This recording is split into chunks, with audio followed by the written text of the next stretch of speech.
Hi everyone, my name is Mitch Gardner, and today I will be sharing a review with you of the Spitfire Audio Studio Woodwinds Professional Sample Library. I think this is a wonderful library that is a great addition to any arsenal of libraries. Just make sure that you have enough space. There are two versions of the Studio Woodwinds, the standard version and the professional version. I will be reviewing the professional version, but I will speak a little about the standard version at the end of this introduction. So, in Studio Woodwinds Professional, there is a whopping 102GB of content, works with native instruments Contact version 5.6.8 or higher, and is also NKS compatible. There are a total of 185 articulations altogether, which is over 11 instruments. All of these are solo instruments with some ensemble patches too, but I will get to that in a second. This library was recorded by Grammy Award-winning engineer Simon Rhodes, who has experience working with some of our favourite composers such as John Williams, Alexander Desplat and Alan Silvestri, to name a few. Studio Woodwinds is the final instalment of the Studio series, and at the time of this review retails for a price of £349 or $399 or €399.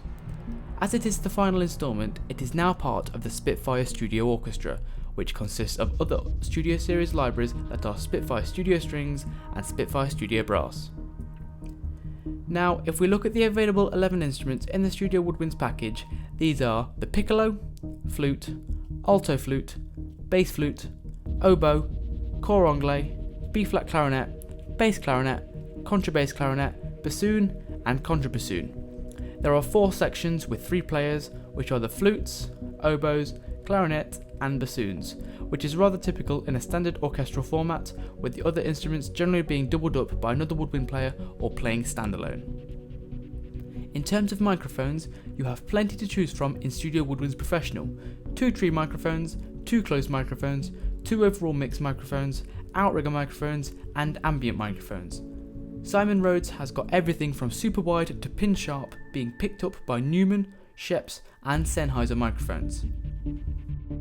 Now, if we briefly talk about the standard version, the differences between this and the professional version is that the standard has 143 articulations as opposed to the 185 in the professional version, and the standard version does not include the bass flute, cor anglais, contrabass clarinet or contrabassoon. Instead of the microphones available in the professional, you are left with one ready-to-go overall mix microphone, in a similar way you get one microphone in Orchestral Tools' Berlin Inspire series. So, let's dig in, shall we? I've written quite a short piece for Woodwinds, but it uses all instruments in the Studio Woodwinds Professional range, so you get to hear it in action. So here we are now in the project. This is the Studio Woodwinds section. So as you can see, I've pretty much just got every section loaded up here. These are all the multi-articulation patches. I'll just show you in Contact now. So in these you get staccato, legato, long flutter, marcato, tenuto, staccatissimo, and then trills for a minor and major. You do get individuals as well, so if I go to advanced I can find extended, individual, legato and other patches which include time machine as well. But before I get to that, I'll just play this track for you so you get an idea of what's going on. Yeah.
There we go, nice and quick. I thought this sort of style would make the most of different sections within the woodwind family.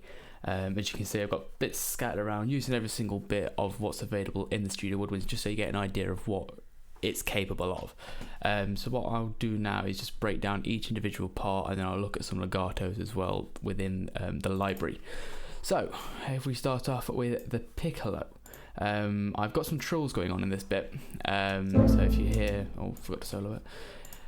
If you hear here,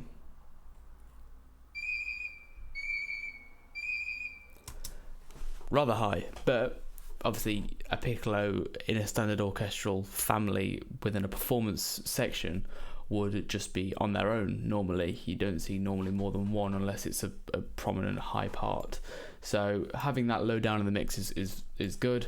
And then I've backed that up with the flutes as well.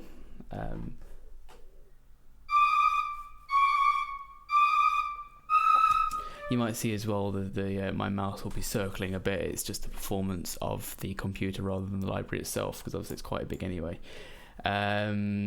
Next up, we've got the oboes in this bit.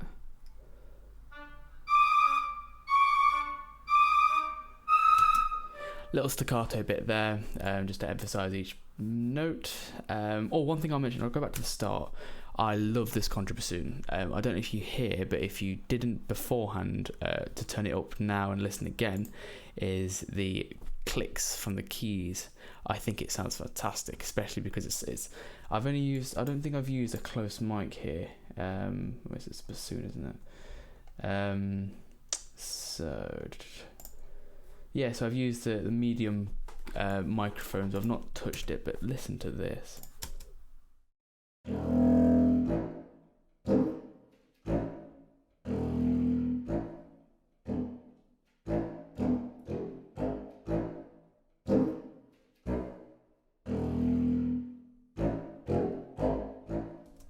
I think that sounds great.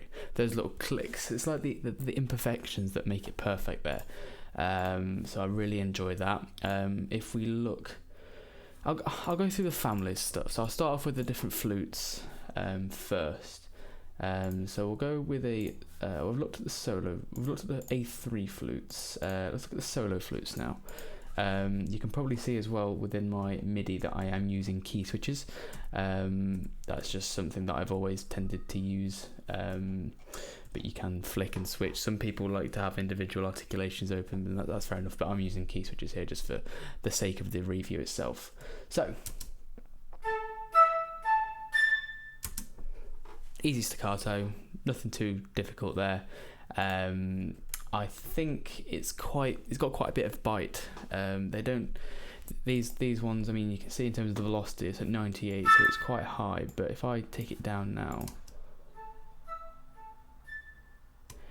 even at a low volume, it sounds like they're a little bit too more like forceful with it, because if you wanted a piano staccato, for example, you still got quite a bit of force there, which I think is a bit unrealistic, but maybe they're just changing the dynamic, changing the volume in the velocity rather than actual recording it quietly. I don't quite know. And if I mix that now with the piccolo, again, so I'm not using a run patch there. I'm programming that in by just having the velocities low and then getting it louder as you go higher up in the range. Because that's one thing that it is missing. If you have Spitfire Albion 1 or anything like that, you'll know that you've got a run section, run patches, whereas this one does not, unfortunately, and I think that's a bit of a setback for me, having to program them myself or use other libraries that do it as well. Yeah, so next bit, alto flute. See how this sounds. Nice and easy, just going down the minor scale, but I've got quite a short one there. I've changed what if I do that? Yeah, just a bit of a legato. I think the legato in the alto flute is quite nice. I'll show you with the bass flute in a bit. I think it's got quite a bit of nice texture to it. Transition across fade is quite realistic. I'll leave it that way. And look, I'll show you this bit here as well, because that's another legato patch rather than a marcato. So having it freely get to those bits, because you see I've got it quantized, but I've not got any delay on, I don't think, no. So I've left it quite free, so you get to hear it on its own. The only thing I have added, I should add as well, is I've got a bus with a FabFilter reverb on, just to thicken it out a little bit. In terms of the reverb on its own, I can show you that with the legatos later on, but we'll get to that bit anyway. Now a bass flute. Now let's hear this bit. Oh.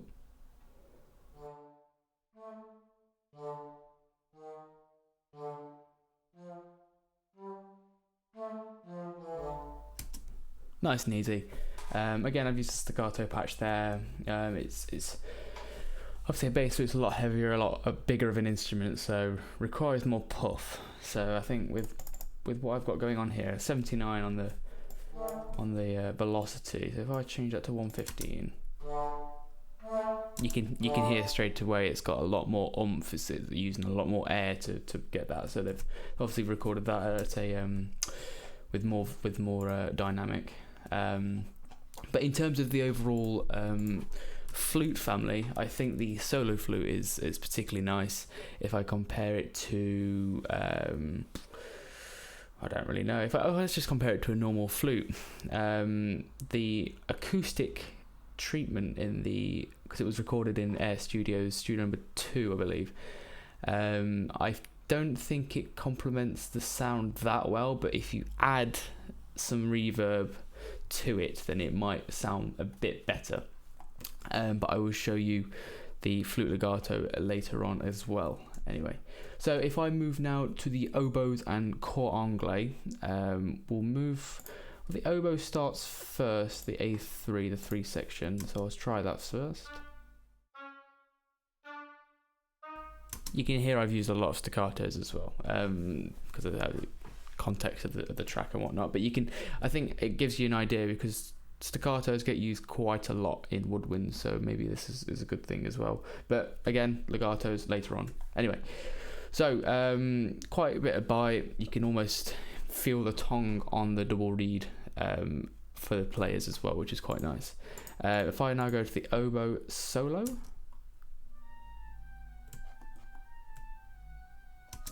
Quite quiet. Obviously I've got no modulation, so let's try that again.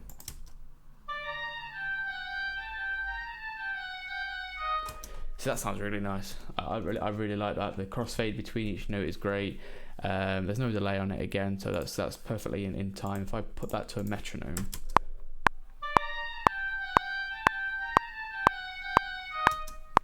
easy. Sounds great. No delay at all. And then if I do it with some more modulation here, that vibrato really adds to it as well. I really like that. One thing I have done on here as well, I don't think I've done it with the oboe, but what you can do, if I just get to the solo oboe, you can change the vibrato on each instrument. So I think it's MIDI CC 23, if I'm not mistaken, which can adjust the vibrato as you go through. Sorry, once it loads up.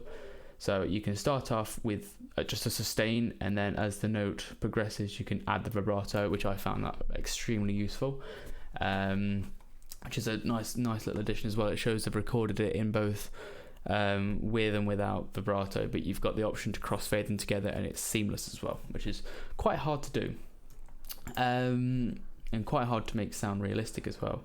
If we move now to the cor anglais, so we've got it at the end, so let's just go to this one.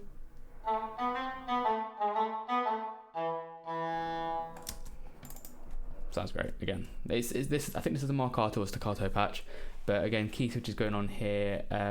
Nothing too hard on the player, so it's not too hard on the tonguing, but you can hear it in the recording as well. It's almost been programmed in such a way, but maybe it's down to the composition as well, where it sounds like it was actually playing for this piece, rather than just tonguing. You know, if you just got a staccato patch and then they run over one another. But this one, because it's drier as well in a drier reverb environment, I think the actual room acoustics they complement the Cor Anglais quite well, in my opinion. I don't think it's meant to be that note, to be perfectly honest. But yeah, I really like the Cor Anglais there. That's probably my highlight for this bit. But I love the solo oboe, which I'll show you again later. I've really got to stop mentioning these legatos. You get it. We're going to see them later. Okay.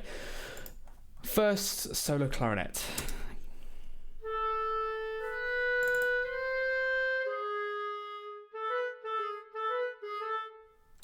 Now, what am I using here? I'm starting off legato, but I think I'm moving to marcato, potentially, once it loads up. Marcato, yeah, so you can hear there going da-dun, da-dun, da-dun, da-dun. It almost slurs through each note, which is quite nice. It's quite, so if I was to write that in an orchestra, I would slur that between each swing note. Da, da, da, da, da, almost, but you can hear the tonguing. Da, da, da, da, da, da, da, da. So maybe I personally I might have been better doing a legato, but maybe I didn't choose it because it sounded less realistic. So one thing to keep in mind there is the marcato is nice, but maybe, sorry, it's just not the microphone. To be careful of the actual difference between them, if that makes sense. And another bit on the clarinet. See, that sounds better to me. More of a slur between each note rather than the tonguing. So it sounds more. It's got a better legato to it. Could do with a bit more programming on my end, but I think that's not too bad because it's not the forefront of the actual piece. Because if we hear that in context.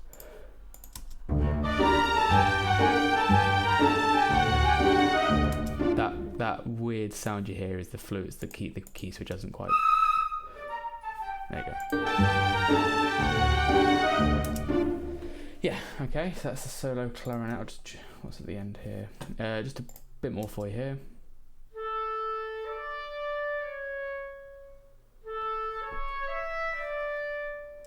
So it's very inoffensive. It's a nice legato patch. The same with the A3.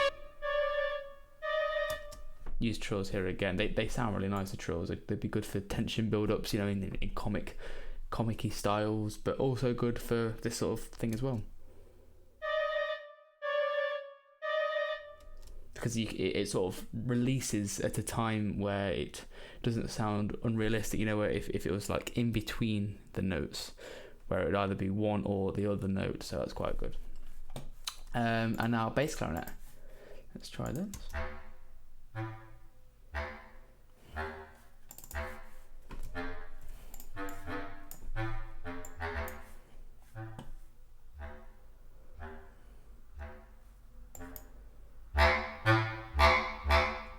You can hear the difference there just as I'm playing with it, the difference in velocity. So 127 is really quite forceful. 50, it's got a nice bit of a touch to it, very, very woody. Nice in the mid-range there. And then 83 is the optimum for me here. Just play that bit again. So it still has the bite on the staccato patch, but it still has it still is quite lengthy.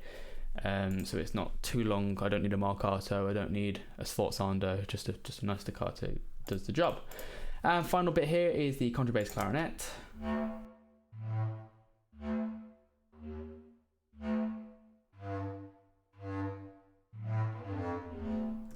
I'm just don't know if I touch the.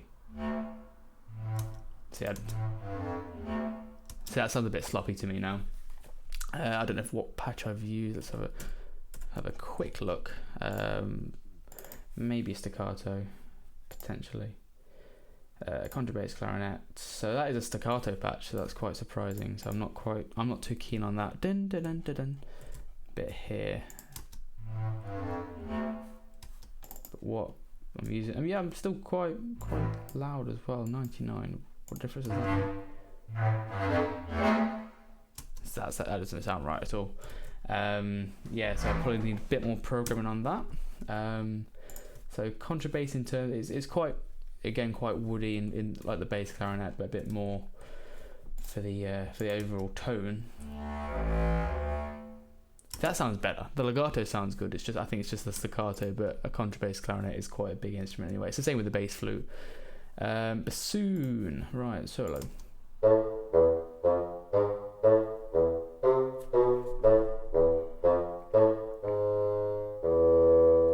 When it hits those notes at the end, those long notes, it sounds okay, but I think because we've got the plucked strings in the background, pizzicatos, it sounds better with that. On its own, I don't think it carries enough momentum on the actual start, the tut on the reed.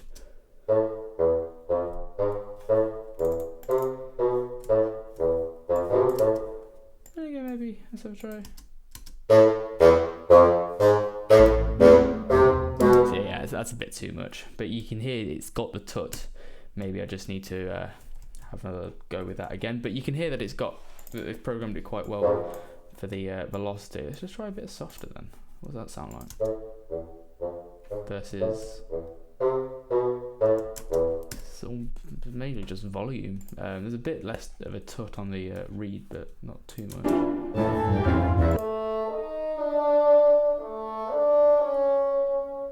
See, that sounds nice.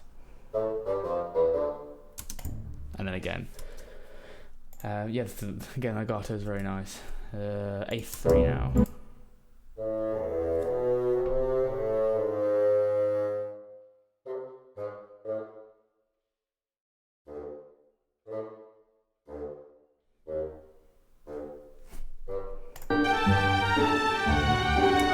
Sounds okay in context because it's not too loud, so it's not taking over, because you've got to think about how loud are these instruments in real life, how loud can they get. So the 3, is it going to be 3 times the power? Not quite, but at the same time, this solo bassoon is quite closely mic'd.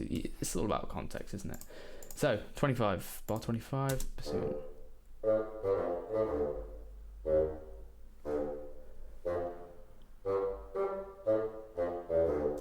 See, the staccato sounds quite nice there. See, I've got it quite at almost the same velocity as well, so it's just context. But maybe the solo bassoon has been done a little bit different for that, so watch out there. Contrabassoon. That's got a bit of bite.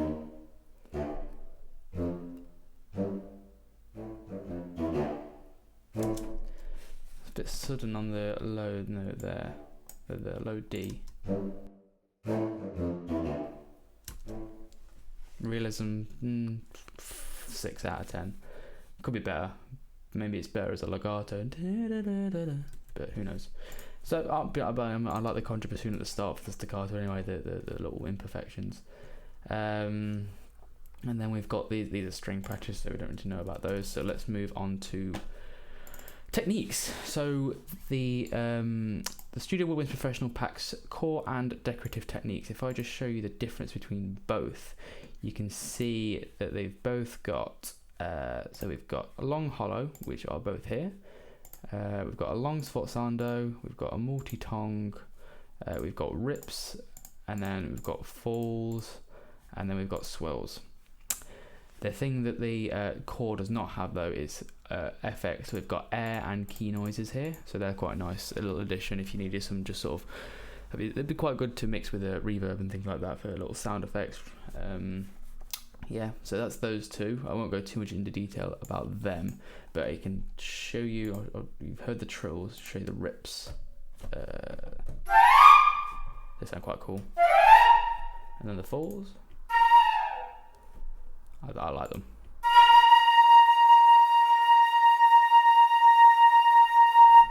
A long sforzando is essentially a marcato, and then the long hollow I really like.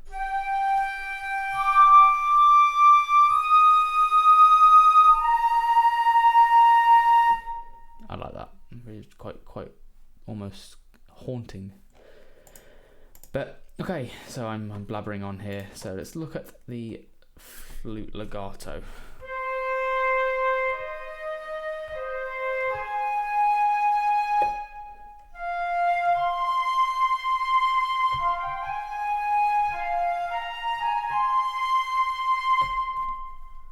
It's quite nice. So if I take the reverb off,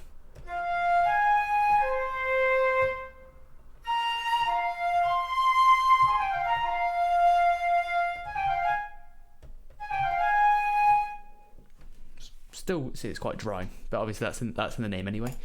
Bass flute. Let's see if I can remember how to play this. It might give you an idea.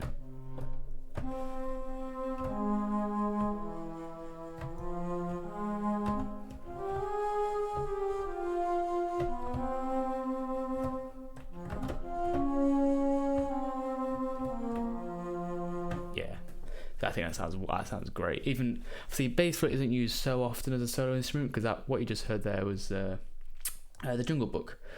But I think that sounds great. Lovely legato between each note. Sorry. Sounds great, even at the higher register. Great. Clarinet.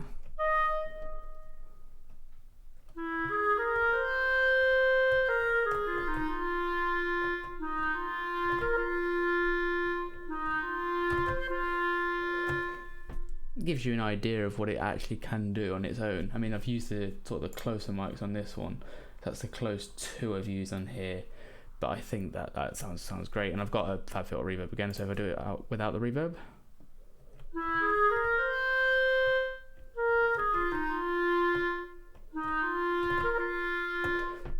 A lot drier, but having that just fills the room, and that's what the thing about the Studio Woodwinds, it gives you an idea, it gives you options to use an external reverb, which is nice. Oboe, now this is glorious, I love this.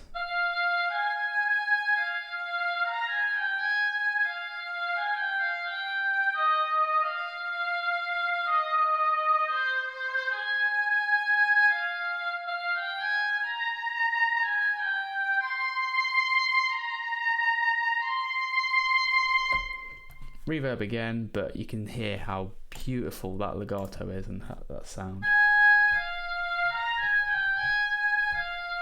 So even without the reverb, it's still got a bit of room noise to it, but that's expected with Air Studios anyway. I think it sounds great. And then bassoon, you've already heard the legato already, but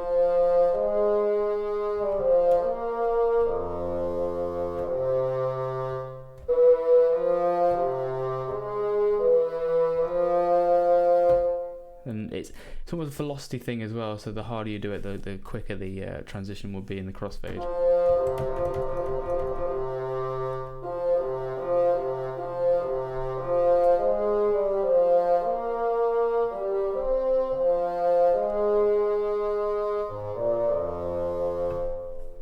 I think it sounds wicked.